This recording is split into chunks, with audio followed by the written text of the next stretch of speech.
NPM603-25109. Aku Aprilia Tangsari dengan NPM 603-25124. Jadi kita di sini mau wawancara pedagang pisang ijo di depan SMA 15 Bandung di daerah Sarijadi. Yuk ikutin videonya.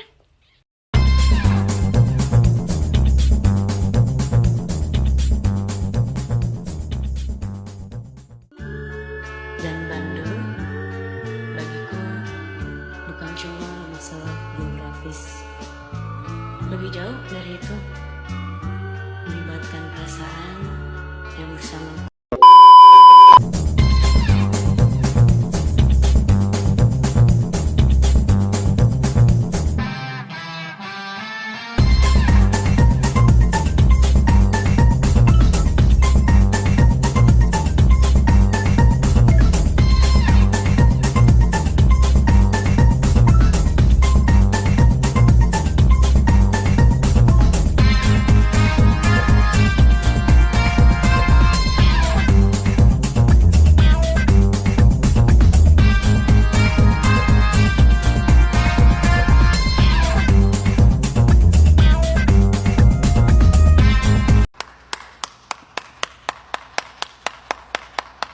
Halo, sekarang aku dengan Bapak penjual pisang ijo. Di sini aku mau wawancara. Nih, Bapak, aku Alia. Di sini aku mau nanya, Bapak dengan Bapak siapa? Bapak enggak Oke, Bapak sudah berapa lama jualan pisang ijo? lama sih, udah 15 tahun. 15 tahun, oke. Untuk dari bahan modalnya Bapak sendiri ini pakai dana pribadi atau Bapak pakai pinjaman?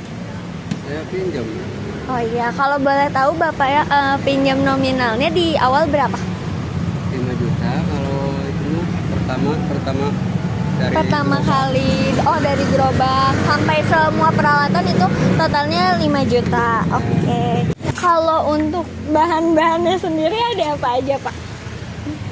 ada tepung ketan, tepung beras, sama sirup. Paling Pisangnya? pisangnya juga ya, ya kan itu. Sama ada kacang sama susu ya di sini. Kalau toppingnya mah sama-sama kacang aja paling. Kacang. Oh, kalau susu itu Susu sama es. sama es. Peralatannya di sini Bapak biasanya pakai apa aja? Paling pakai mangkok, Mangkok, sendok, terus kayak paling wadah-wadah untuk peralatannya ini ya. cup gitu. Cupnya berarti ada plastiknya ya di sini. Oke. Bagian Kalau untuk Bapak sendiri belanja bahan-bahan itu tadi di kisaran berapa? 300.000 ya, Pak? 300 lah. Oh, 300. Itu berarti di luar peralatannya ya?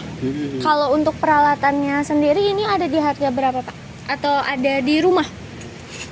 Maksudnya? Kayak misal wadah toples yang itu kayak kan gitu. udah modal awal itu. Oh iya, berapa Pak kira-kira? Kalau peralatan mah sampai 500-an ada. 500.000, oke. Kalau totalnya berarti tadi dari bahan-bahannya ada 300.000 dan peralatannya 500.000, betul ya? Oke. Untuk keuntungannya sendiri dari hasil penjualan biasanya Bapak menggunakannya untuk apa? Kebutuhan sehari-hari misal seperti apa dan kalau boleh tahu nominalnya berapa gitu? Ya, iya sehari-hari. Sebagian buat cicil ya hutang itu. Nominalnya boleh disebutin nggak Pak? Nominalnya ya sih ya, rata-rata lah 150 sehari. Oke, sekitar 150.000 per harinya ya. Berarti kalau untuk keuntungan atau omset sehari-harinya ini di berapa tuh, Bapak? Kalau boleh tahu? Kalau lagi bagus, kalau lagi rame mah ya lumayan. Sekitar 500. 500.000. Kalau lagi kecil berapa, Pak? Ya kalau lagi kecil paling dapat modal doang. Oke, modalnya sekitar 200, 300? 300. 300. Oke, selanjutnya aku mau tanya, kalau dari harga satu porsi pisang ijonya itu berapa, Pak? Ya 8.000 kalau minimal. Oh, 8.000. Berarti kalau untuk 5.000 atau 7.000 dia masih bisa? Bisa, jadi kalau laki-laki kalau anak-anak. Oh, oke. Usaha ini emang ada karyawan nggak? Nggak ada usaha sendiri? Nggak ada usaha sendiri. Nah, terus ada biaya sewa tempat nggak buat di sini? Nggak ada. Kalau rata-rata biaya untuk listrik dan air itu juga ada nggak? Nggak juga. Ada nggak biaya tambahan buat aplikasi online atau nggak buat sekaligus buat adminnya gitu? Kalau aplikasi saya buka di Shopee kayak Grab gitu kan, kayak Gojek. Ada sih. Berarti ada biaya adminnya dong tambahan ada. Iya, iya. Itu ada biaya kebersihan nggak atau biaya perawatan di sini nggak? Nggak ada ya? Nggak ada. Keuntungan bersih per bulannya tuh berapa, Mang? Tadi kan per harinya 500.000, 200-nya kalau lagi rame nih. Berarti kalau semisal 200, berarti keuntungan per bulannya tinggal 200 kali 30 ya, Mang? Berarti kira-kira 6 juta ya per bulan? Paling nggak segitu sih, paling 4,5. Kurang lebih begitu segitu ya, Mang. Oke. Terima kasih, Mang. Halo semuanya. Jadi di sini kita mau jelasin Isi laporan keuangan yang sudah kita wawancara kemarin. Mari disimak. Pertama di sini kita masuk ke laporan laba rugi. Usaha ini menjual es pisang hijau dengan harga satu porsinya itu sekitar Rp8.000.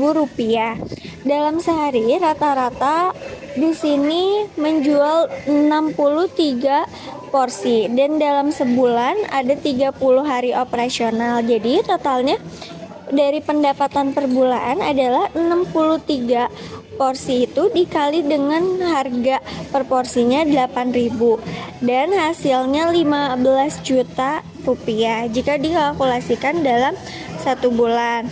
Nah, dari pendapatan 15 juta itu kita kurangi dulu harga pokok penjualan atau HPP. HPP ini adalah biaya bahan baku yang dipakai untuk bikin produknya, untuk bikin pisang hijaunya ini. Mulai dari ada tepung ketan, tepung beras, sirup, pisang untuk bahan utama, lalu ada kacang, susu, es batu, bubur sumsum, plastik, sampai dengan kresek. Total HPP-nya hanya sekitar Rp300.000 untuk per harinya. Kenapa bisa hanya kecil angkanya? Karena ini biaya per hari ya, bukan biaya per bulan. Untuk kemungkinan ada kekeliruan input untuk 30 hari seharusnya sekitar 9 juta. Tapi karena data di atas tertulisnya 300.000, kita ikuti saja dulu angka yang ada. Setelah dikurangi HPP, didapat laba kotor sebesar 6 juta rupiah, bukan 14,7 juta. Ini menunjukkan ada pengurangan lain sebelum mencapai angka tersebut. Kemudian ada beban operasional yaitu biaya admin platform online Gojek dan Shopee Food sebesar Rp600.000 atau sekitar 10%. Setelah dikurangi beban itu, laba bersih usaha ini adalah Rp5.400.000 per bulannya. Untuk usaha kecil ini lumayan banget ya. Lanjut di sini kita memasuki retained earnings, laporan perubahan modal. Laporan ini menunjukkan bagaimana modal pemilik berubah selama 1 bulan. Di awal pemilik menyetor modal sebesar 5 juta rupiah, ditambah laba bersih bulan ini sebesar 5.400.000 rupiah. Total seharusnya sudah 10.400.000 rupiah. Tapi pemilik juga memiliki untuk mengambil uang tersebut untuk kebutuhan pribadinya yang disebut price sebesar 4.500.000 rupiah, itu sekitar 20% dari total yang ada. Setelah dikurangi price, kenaikan neto pada ekuitas, lalu dikurangi alias total modal akhir dikurangi menjadi 5.900.000 rupiah. Jadi modal pemilik naik Rp900.000 dibanding modal awal yang hanya 5 juta. Oke, berikutnya kita lihat neraca atau statement of financial position. Neraca ini ibaratkan faktor kondisi keuangan usaha di akhir periode. Di sisi aset ada kas sebesar Rp5.300.000. Ini uang tunai yang tersisa. Supplies atau persediaan bahan senilai 9 juta rupiah. Total aset lancarnya 14.300.000 rupiah. Lalu ada aset tetap, peralatan senilai 500.000 rupiah. Lalu ada gerobak senilai 4.500.000 rupiah. Jadi total aset tetapnya 5 juta rupiah. Sehingga total asetnya itu keseluruhannya 19.300.000 rupiah. Lalu ada kewajiban dan modal atau liability dan equity. Utang usahanya ada 0. Artinya usaha ini bebas utang ya. Lalu ada modal pemilik yang tercatat, modalnya 5 juta rupiah. Total liability dan equity tercatat 5 juta. Oke, terakhir ada laporan arus kas atau cash flow. Laporan ini menunjukkan uang yang benar-benar masuk dan keluar secara tunai. Arus kas masuk cuma satu, pendapatan penjualan sebesar 15 juta rupiah. Arus kas keluar itu terdiri dari semua pembelian bahan baku.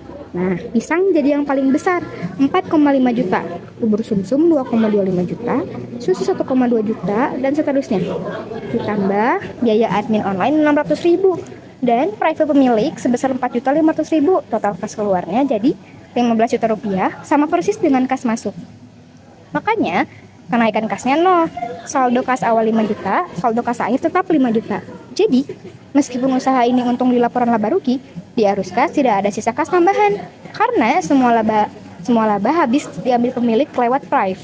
Ini yang disebut untung di atas kertas, tapi cash flow-nya stagnan.